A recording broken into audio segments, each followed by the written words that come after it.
This is Mike Fazio with BMO Harris.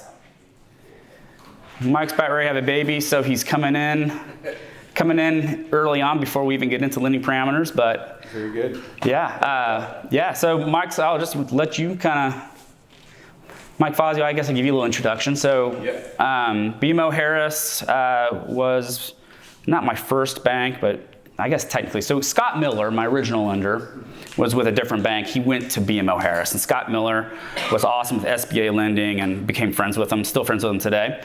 And then Scott Miller moved on to his own consulting business, and you took his place. Yep. And over the years, I built a great relationship with Mike here, who's basically maintaining our current relationships and a handful of properties of ours. And the reason why my last few properties haven't been BMO Harris is because they sort of got out of this lending product for a little while, but have recently acquired Bank of the West, which does have an appetite for storage and flex spaces and stuff. And so he's back in the market, which is why he's willing to be here.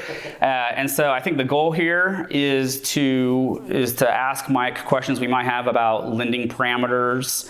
And even though Mike personally won't be able to help you unless you're in Kansas City, he could probably refer you to, since it is a national or worldwide bank, he could refer you to someone in your market. And what's nice is you can kind of talk a banker to another banker and kind of give a little credibility, be like, hey, these guys are legit in Kansas City, they do well, they're 100% full, and so they sort of have my stamp of endorsement.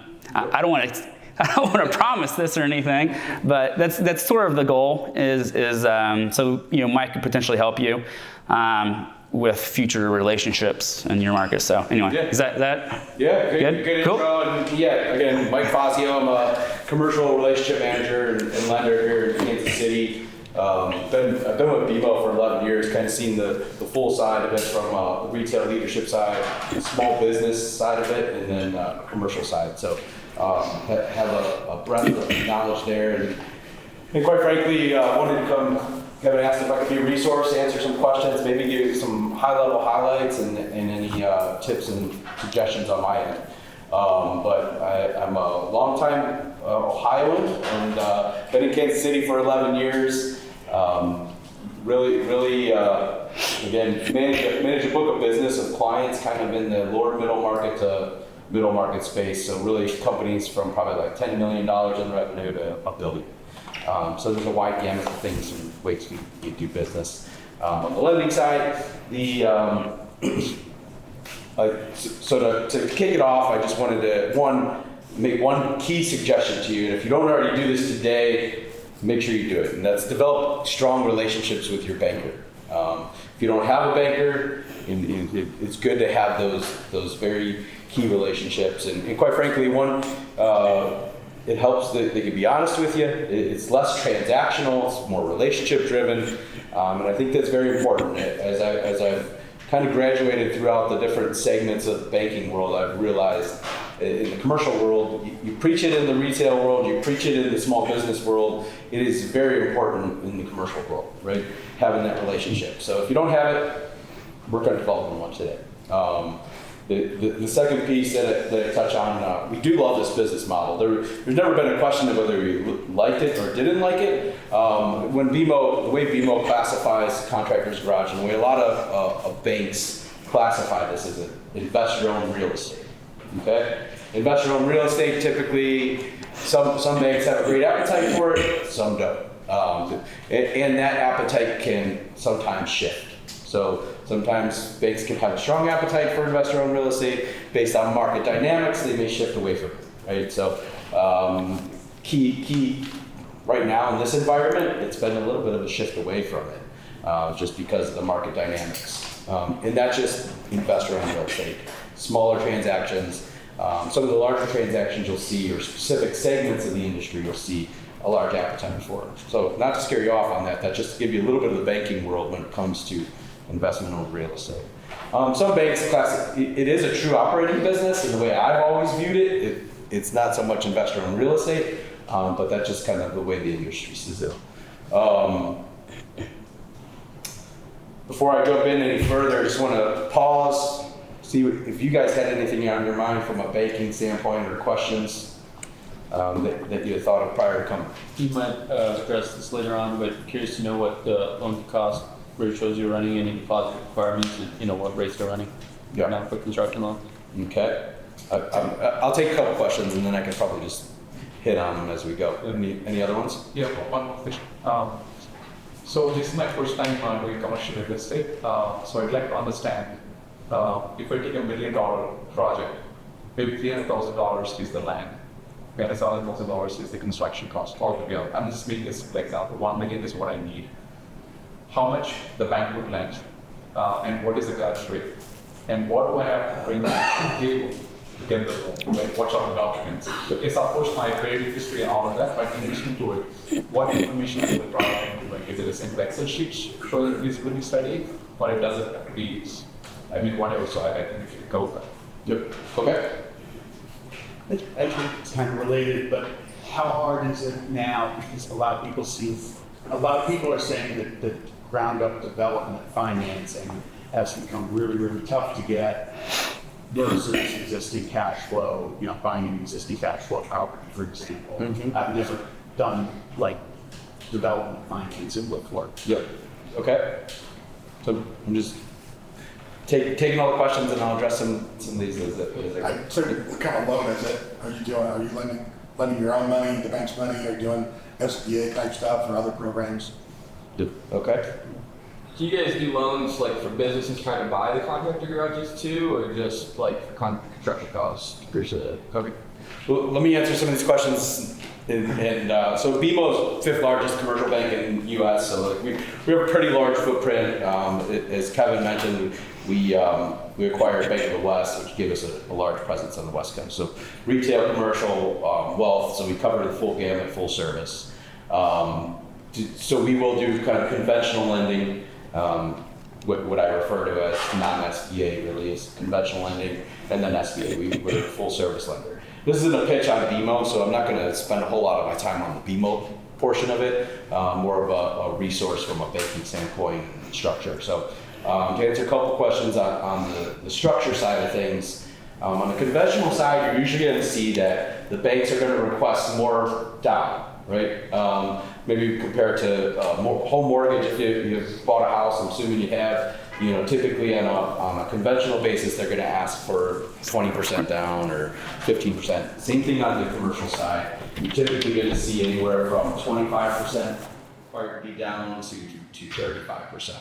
Kind of good range probably between banks. Right now, our conventional policy on self-storage is 35% down. So you have we'll take 65% of the loan, you put down 35%. And that could be construction based, that could be acquiring a property, either way, you're gonna look at it in that facet, 65%. SBA is a little bit different, and one of the great things about SBA is it provides some vehicles to put less down, it provides some vehicles for startup opportunities. That's kind of one of the great values of SBA.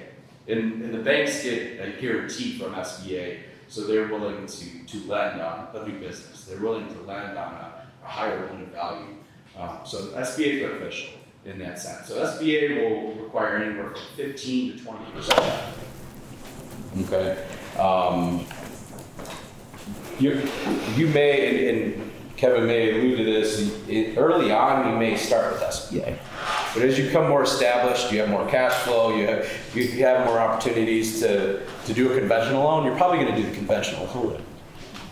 Typically, probably. Maybe not always, but probably do the conventional loan. But again, as you start, you're probably going to leverage SBA. Much fewer hurdles to jump through, hoops to jump through. SBA costs a little bit more, so rate-wise they're going to be somewhat relevant, but SBA is going to cost a little more from a fee standpoint. So some people get scared away by the fees of SBA, but it's a great vehicle to put less down and also facilitate some newer business, startup type businesses. So, but yeah, you do go through more hoops to jump through on SBA because when it comes to that type of transaction, it goes through some other approval processes that aren't just bank processes. So whereas conventional, you're going through the bank process. How much of a difference in time span if you're applying for both loans? Are you talking like I'm working with a client of mine right now, and we're probably going to get his. He's debating on whether he wants to go SBA or conventional. We're probably like 30 to 45 days, just depending on how quick the appraisal goes on the conventional side. SBA side of it, it's probably going to be 45 to 60. And quite frankly, I'm always looking at the longer end of that spectrum, truthfully. It may be 90 days. That's just a matter of, there's a couple parties involved when you're doing that transaction. There's the bank, there's what's called a CDC. So every area that you're in probably has a CDC or a couple CDCs, and they're kind of government funded. They're the ones that do part of the transaction. Like BMO is an SBA preferred lender, so we can make all our decisions on SBA. But when we're doing this type of transaction, it's called an SBA 504. It has to call a CDC. That CDC has to get approval from SBA directly. So they have to send everything to SBA, get their approval, back through the process. So the bank facilitates everything. They hold a portion of the loan. The CDC holds a portion of it, and you put your 15 to 20% down. That's on self-storage. Just a note on SBA, this type of transaction could be as low as 10% down. So like the client that I'm working with today, he's looking at buying 2 office properties in different locations. He has a chance to just put 10% down. So they see, again, self-storage gets anywhere from 15 to 20%. What is the interest rate difference between them? Usually, so the SBA 504 functions a little bit differently. Conventional would be, hey, you need $1 million. We're going to give you 65% of that, and your interest rate is going to be X. You have 1 loan. SBA, you have 2 loans. You have a loan to the bank, and we're going to price that as we would price any other conventional loan. And then you have the 504 loan. The 504 loan is a public rate that's published once a month by the CDC. So it's same across the board, across the country. So for example, right now, we may be around 7 or 7.5%, call it, on the first portion of it. On the second portion of it, that's 6.69 right now. That's locked in for 20 years fixed. And that's part of the CDC. That's regulated and static across the entire country. And they update that monthly. So you could do that for 10 years, 15 years, 20 years, 25 years on that second portion of the CDC side. Does that make sense? Do we have to pay 8% or 7 to 8% SBA? Is that what? I'm throwing out today's numbers. It's all going to be relevant to what the market dynamics are when you decide to start your business and launch, right? Like if you rate, and traditionally, well, really over the last 2 years, rates have been elevated, right? The Fed raised rates substantially coming out of COVID. So 22, 23, we saw a lot of Fed rate rises. So I think, I don't even know what prime rate is today, 8.5%. Right now, you're going to see an elevated rate. So you're going to see 7s, you're going to see 7.5s. You might see someone in the 6s, but most of the time, you're going to see 7 and 7.5s coming from the banks. I want to reiterate something really important that you said, but I think it's worth re-mentioning, is the fact it's a fixed loan for the whole term, 15, 20, 25 years. And that's huge because the conventional side of the 504B, or just conventional lending, is typically a 5-year arm. So every 5 years, the bank's reevaluating. Is this what we want in our portfolio? How's this product performing? Do we want it? Do we not want it? Do we want to call the loan on them?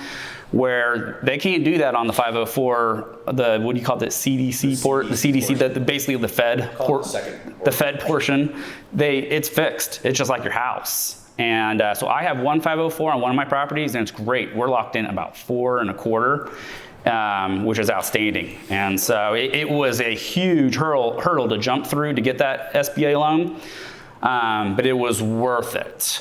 I would also like to mention, and correct me if I'm wrong, Mike, but the SBA will only lend for storage. So it's technically mini storage business, but traditional investment products like flex spaces, if it's 100% flex space, probably would not be eligible for an SBA loan. Am I right? Correct. Okay, so this would be only contractor garage is sort of a little sweet spot. We can still call it storage, and they just changed the rules to allow mini storage or storage in right when I got my foot in the door with Scott Miller. Scott Miller was an SBA specialist, wasn't he? And got us in. You might also talk about 7A and the difference between 7A and 504B. Yeah, 7A is going to function a little bit different. It's typically going to be one loan. I mean, quite frankly, most folks don't go as 7A. Usually that's more of a less so for real estate. Typically you're going to use the 504 for real estate, truthfully. That's most traditionally, that's the route you go. However, you can use it for a 7A for real estate. 7A just functions a little bit differently in the sense that it's just one loan. It's not going to be the two loans. It's going to be at one rate. Typically, rates on 7A or the fees on 7A are typically a little bit more as well. So the nice part about the 7A is they take care of all the hard work, all the hoop jumping for me. Yep. And so when I did my 7A, BMO Harris did all that work for me. Where the 504, I had to do everything twice, and the 504 was brutal, everything they required. it's somewhat of the price you pay to get a little more flexible deal, right? Yeah. 7A is like I said, we're a preferred lender, so we can make those decisions. So when you ask for a 7A loan today, and that's what we recommend, I'll do it, approve it, fund it, everything. Like I don't have to send it to SBA. I don't have to do all that jazz. The process is quicker, more streamlined. 504 is different as you involve the CBC. So ultimately, and that just usually the bank, and you'll have to get involved. You have to get involved in some sense, but we try and do as much as we can and forward as much to the CBC as we possibly can to avoid you having to be one that has to go back and forth all the time. So, what I noticed is early on we were doing SBA when the bank was a little bit more nervous about our concept, but as they became more confident in us, suddenly my bank, and I moved to a different bank after this, but they were like, you know what, we don't have to do the SBA. We can go ahead and give you the same terms conventionally, and we don't have the SBA fees. And we don't have to jump through all these hoops, and we'll just do it through the bank, and we'll just keep things simple, KISS. And that's how I've been doing it ever since, is just, conventional under pretty darn good terms now that the bank becomes more comfortable. And that's the way I would. You're probably going to start out SBA as you have, unless you're putting a significant amount down, or you have pretty strong relationships with your bank, or you have a wealth relationship and they have some unique products. For the most part, you're going to start with SBA.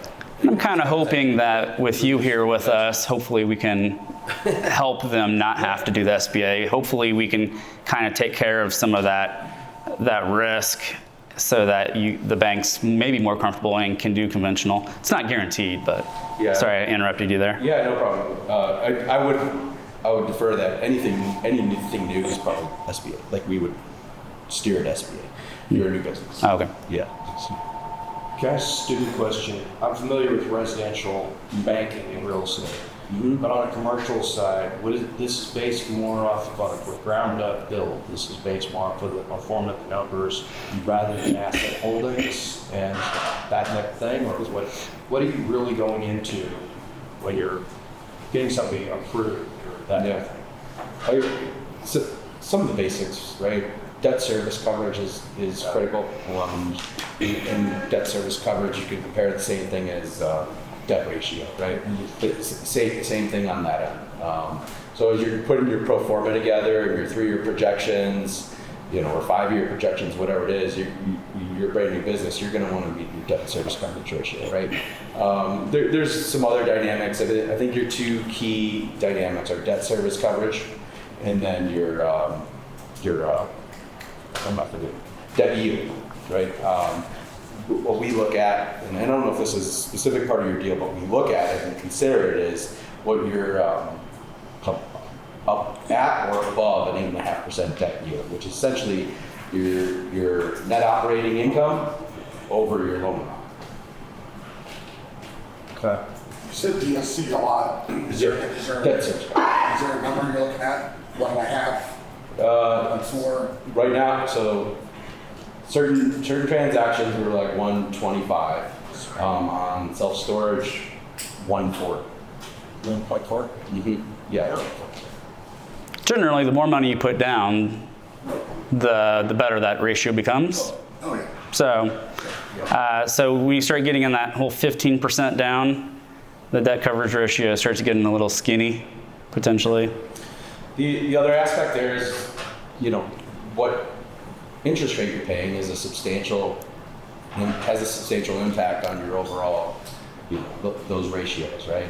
And Kevin will get towards that, I'm sure, throughout the seminar today and tomorrow, but that is important. So unfortunately, we've been in this environment where rates were really, really low, or even medium, and they just skyrocketed, right? So you're talking about a 2 to 2.5% difference over like a 5-year period. That's substantial. So something to account for is that rents, everything are going to be reflective of whatever you're paying. So if today you get in at 7 or 8% and they drop, well, obviously you manage your business accordingly. If they go up, you got to adjust your rents accordingly to meet those debt servicing requirements and be profitable, right? So as we talked about, leading me into another topic, we talk about businesses and Kevin, I don't know how much time you. No, take as much time as you want. I've worked with small businesses before. I worked on the commercial side. One of the common things I see and saw on the small business side is this desire to be show as little profit as possible. So reduce my tax burden, right? Sometimes that bites you. It usually bites you when you're trying to work, right? You sit there and mortgage. I'm sure you cross the folks that are self-employed and they can't meet the requirements to get financed.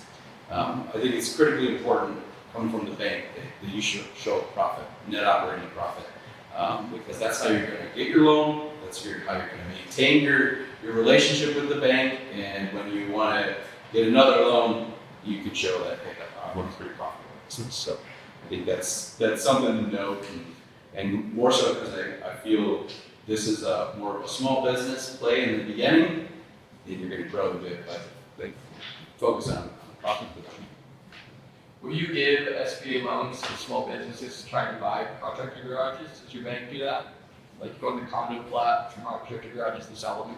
Would your bank give a loan to small businesses trying to buy them?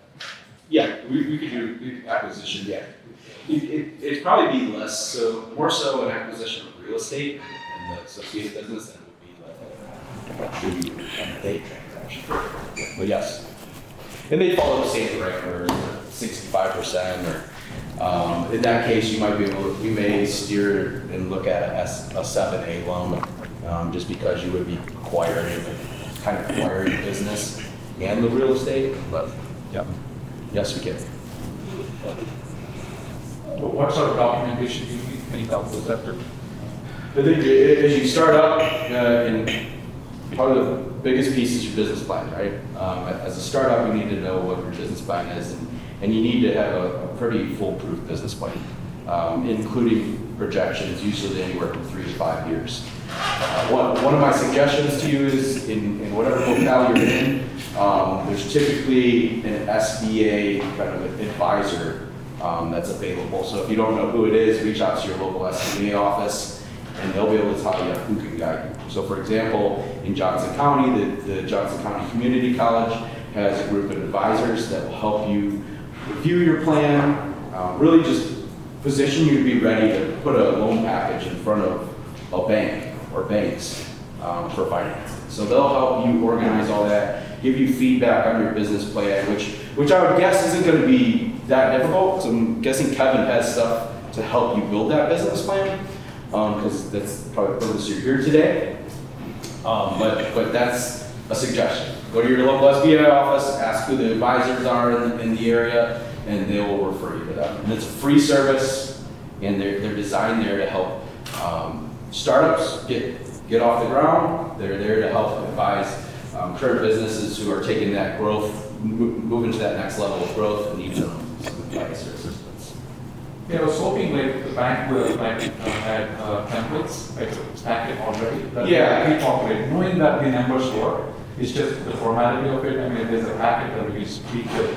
Be a lot easier as opposed to going to 10 other people or these advisors. So we have a packet, and I'll get this sent out to Kevin, and you can forward it to you. It's our SBA kit. It has all the documentation required that you would need to go to apply for an SBA loan. They're templates, so you're going to fill in all the information, but it tells you everything you need. It's a BMO package, right? I don't anticipate all you guys coming and saying, hey, BMO, will you do this? You're going to have local banks that do this really well too. So again, this is where I steered less towards being a commercial for BMO and be more of a banker resource for you. So, but I can get that SBA kit so you can see what it is that you need in order to get these established. And quite frankly, these are things you're going to want and need anyway. It's not just for SBA. Mike, I have a question. Feasibility study was a term that came up a lot for me when I first met Scott Miller. And Scott Miller sort of waived the feasibility study because we already built one. He's like, you already built your feasibility study. Well, let's say these guys don't have their first one. They want to do their first one. Obviously we have a model here that's proven here in Kansas City, but maybe that's not enough. Maybe they want a formal feasibility study. So I guess my question is how do they go about getting a feasibility study? Who does this feasibility study? Or do you require a feasibility study? No, I No? don't. No. No? No, I've never done a feasibility study, so. Oh, okay. So it may not be important. I think it's a matter of, to me, that's a little bit of an internal thing probably of the bank, making sure, hey, this makes sense, this model makes sense, the projections make sense, it meets all the requirements. I don't do any feasibility studies. So maybe my business plan wasn't good enough. No, probably not. It's probably just there's points in times where things are common topics and subjects. Mm-hmm.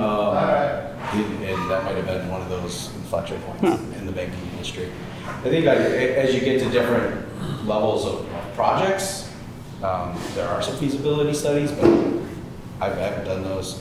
I don't spend a whole lot of time. I don't spend any time in the investment real estate space. So there's things in the investment real estate space that I truthfully can't advise you on, and I'd love to be a resource on, but I just don't spend time in that space. I'm typically dealing with your normal operating businesses. And that's the lane that I'm in regularly. So. This gentleman kind of gave a simple example. Could you speak a little bit, like the whole, as he come across a piece of land, 300,000, 700K to build it out, what does that look like from like the bank's perspective? I mean, is it going to be, would you like to see your client purchase the land cash and then would it be like a construction loan, with a bridge loan, or how does it work? The good part about the SBA side of things is it's all built into a total project. So when you're going to ask for the financing, you're going to say, hey, this with land, with building, construction costs, with fixtures, furniture, whatever it is, you're going to build that into one total cost, right? So you got $1 million to buy the land and build a building, plus you need to furnish it or do whatever you need from a standpoint of putting the business together and making it operable. You factor that in. So maybe that's 1.3 million total. So you go to the bank and add 1.3 million, and with the SBA side of things, we can finance it that way. On the conventional side, we're just going to be worried about the real estate side of it. So the other 300,000 that you need to make the business operable, that's on you. The million for the real estate and the land.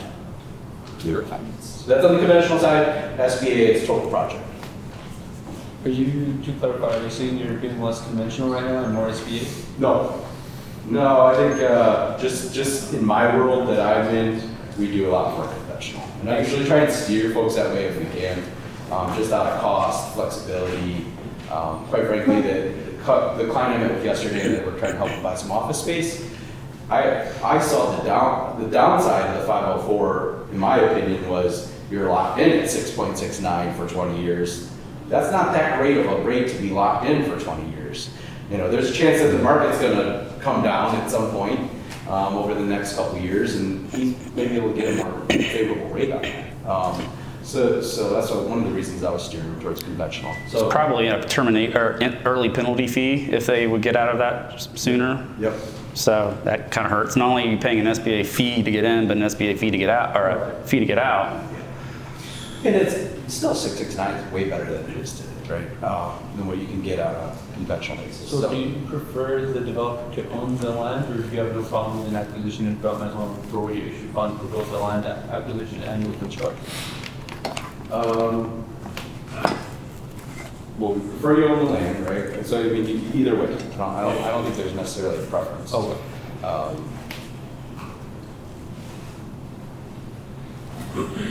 So you're saying if they're new, they're probably going to want to go the SBA route. What if they want to do something that's starting to kind of trend towards a flex? Well, let's say our Texas folks here, you got to have full-blown HVAC in these units because, you know, they have just so much heat for so long that they have had the HVAC. So now we're starting to kind of venture into the flex realm, the investment world. I mean, it's still possible for these guys to get into a conventional loan, right? When you can't necessarily do a SBA product? Yeah. Traditionally, so larger banks are just not great on the smaller side of investment real estate. Just kind of, it's well known in the industry. There's just not a great appetite for smaller investment owned real estate. And flex space is going to be considered an investment owned real estate. Your regional and community banks are typically very good at it, have a great appetite for it. So and that's where I tell you, you know, being more of an advisor and less of pitching BMO, like get to know those folks in your communities that have strong appetite for investment in real estate. And again, usually it's your regionals or small local banks. So, I forget.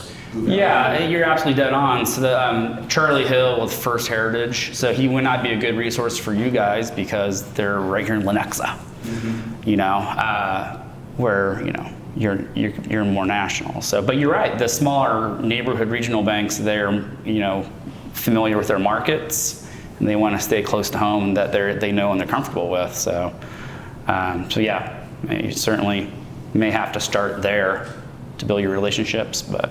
That's not the downside of BMO. It's just knowing the lanes that you're good at and what others do really well. You know, we do really well in a larger investment in real estate space, you know, 30, 40, 50, 100 millions. And we do really well in operating businesses, commercial and industrial lending. So that's really we strive just from a commercial banking standpoint. So get to know a few local regionals and smaller banks in your locale. Did you have a question? I was going to ask before, but you brought it up. If it's like double-edged sword, because the 504, the 20-25 year fix was amazing, but now if people are going to shy away from it because of the fact that hopefully rates will come down, do they like you? Do they like you refinance? Or is it the whole prepay? Yeah, it is prepay on that one. Okay. Usually when we're doing our portion of the loan, there's either a prepayment or a make-whole agreement. So essentially it is essentially a prepayment penalty as well. Okay.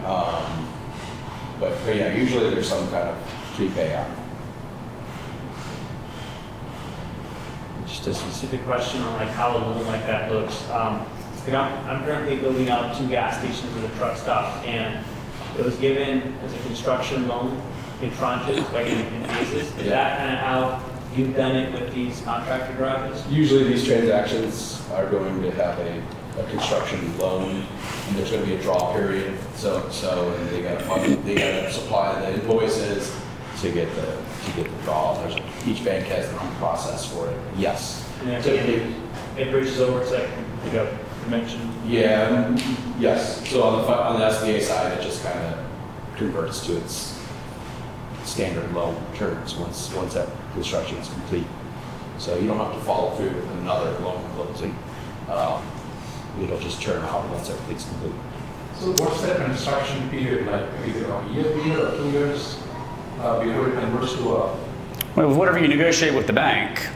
So you want to have enough time to do construction, but you also want some time for stabilization. So Yeah, I like 18 months because it takes about a year to build. Another 8 months to stabilize. So what are the monthly payment terms during the build out? Usually interest only. And the beautiful part is that interest-only payment is one of your line items in your construction. So your project draw pays that interest payment for you. Just one of the construction costs is loan interest. And what's great is once you're built and you start to stabilize, those next 8 months on an 18-month, for example, you're making income. But your project's still paying, is already budgeted that interest only. It's in there still, and it's paying all the loan payments for you. So you're basically making income with no debt service. So it's kind of nice. I've had a couple first-year distributions that were fantastic because we didn't have any debt service for 8 months, but we got full fast. We were almost 100% full in 3-4 months, but we had 4 more months of interest only. So it was great. Yeah. You guys have a lot of good questions. I think the highlights that I jotted down are common that I wanted to touch on, I've touched on. What other questions do you have?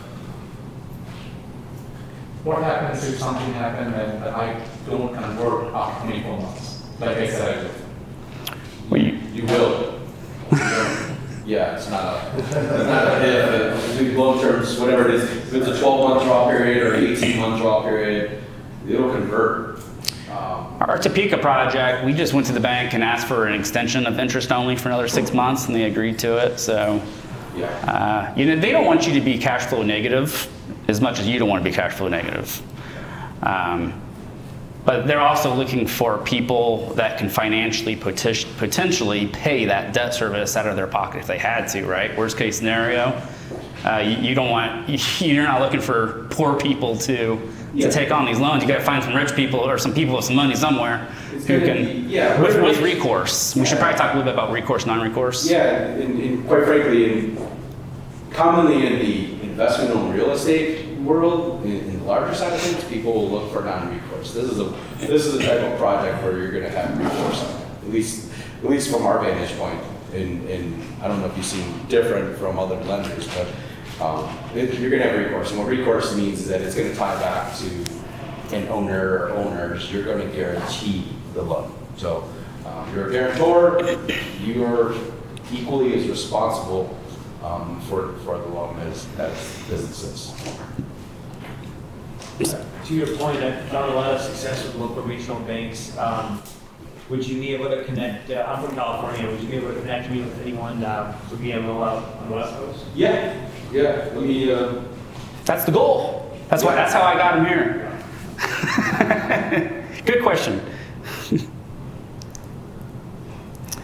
If you potentially, like for me, early on, there's no way I could have been the sole developer with full recourse. I had to bring in partners that also had money or more money than I did, and that helped the lenders move forward. I had a few friends that were each making $250,000-$300,000 or more between him and his wife. And they were full recourse development partners with me, willing to take that risk with me. So the bank was in like, cool. But if I tried to do it all by myself early on, probably not.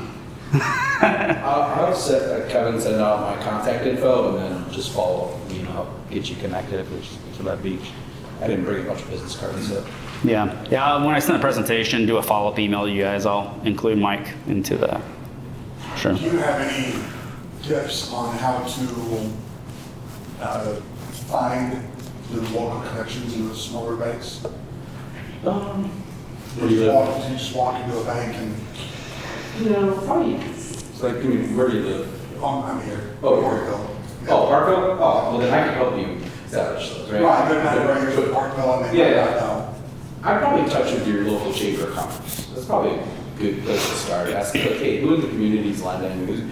Who's some of the better banks from an investment real estate side of things? Or they'd be a good resource, because usually the banks are well connected to the chambers. So. I met Scott Miller by just calling up probably 10 banks, and then if this wasn't something that they were interested in, they know someone who was probably had a bank that had an appetite for it, and they gave me referrals and recommendations. So, you'll eventually find your way to the right person with enough communication. Yeah, like for example, if something comes across my table, there's like 3 or 4 lenders that I know have a little bit more appetite for investment on real estate or certain transactions. So, so I'll reach out to them and say, hey, is this in your wheelhouse? Yeah. Connect the dots. So, but I think chambers are a good place to start, where you're not calling 20 banks, see what they have to say, and they'll probably help steer you in certain directions. What's your view on developing out of town? So, I'm down in Northwest Arkansas a lot. I have a business down there. We have a lake house down there. It's a home of Walmart, right? It's booming. Yeah. It's 4 hours away. Yeah. What would be the bank's opinion of me developing down there when I don't live there for coffee? It would have to make business sense. Sure. I'd probably say if you were coming to me today to open your first one in Arkansas, I'd probably tell you, check in with someone local down in Arkansas. If you had 5 properties with me, 6 properties, 7 properties with me up here, and knew your business, knew you well, and you're expanding there, I'd find a way to do the deal. So if you were in Arkansas and I came as an out-of-towner, would you be interested in that? Yeah, why not? Okay. Yeah, I do. You're going to run the business. It's a operating business. It's real estate. Yeah, I'd be interested. I'm not. But on the flip side of it, I would be less inclined if you were just coming to me now and saying, Arkansas, Kansas City. Okay. It's 10:45, which was the time that you said you had to leave. Is that time for any more questions, or otherwise? I think. Trying to get downtown for another meeting. Thank you for coming and addressing these questions. And if we have more questions for you, then. Yeah. Well, hopefully this was helpful for you. You know, like I said, establish a relationship with local bank, even if it's not your primary bank. I mean, it's always easy to start where you bank personally, you know, and get a feel for them. Know that. So develop that relationship too. Kind of have a strong business plan. I'll get that SBA kit sent over to you so you can forward it out. One other takeaway for me is the feasibility study piece of it, I want to be a little more thorough on that answer for you. I don't cross that path, but I want to, if it's something that is typically required on some investment real estate, I want to do it. It sounds like to me, for your first project, you're probably going to have a little bit more money ready, and so that you can have a nice set of plans, and probably a little bit further down the road where you can have a complete pro forma and business plan. You just need to probably be a little further down the road, a little more thorough in order for you guys to be a little more comfortable. Yeah. Where I can kind of get by reaching out to my banker a little sooner when things are a little bit more speculative. Mm-hmm. You guys might have to be ready to invest more money in a little bit more engineering and architect and have a prettier picture already painted before they're going to be giving you the thumbs up. The bank look at it in a more positive light when, let's say, we're going through and we're working with Kevin, but this is my first one. But I've got a consultant, or I've got somebody giving me kind of this architecture. That's a huge. You're going to want to leverage that, right? And you're going to want to leverage like, hey, we have a resource, we have a consultant that has done this, has made it successful. And you're gonna leverage that probably in your So business do you plan. see it as a positive? Oh yeah, for sure. Like that's a great resource, and especially if you're paying for that resource, or that's definitely helpful. I wish I had me when I first got started. I just did it the hard way. Again, I don't have all the answers, but I can point you in the right direction, or get you the info. So, but I mean, y'all, thank you. Thanks, man. Kevin. Yeah. appreciate it. Yeah, thanks. Thanks for coming out. Thank you. Again, appreciate it. Well, appreciate it. Does anyone need to take a quick break? Coffee flowing through. Let's take maybe 5 minutes, and then we'll jump back into it. Water. Let me grab some more water for you folks too. Thanks.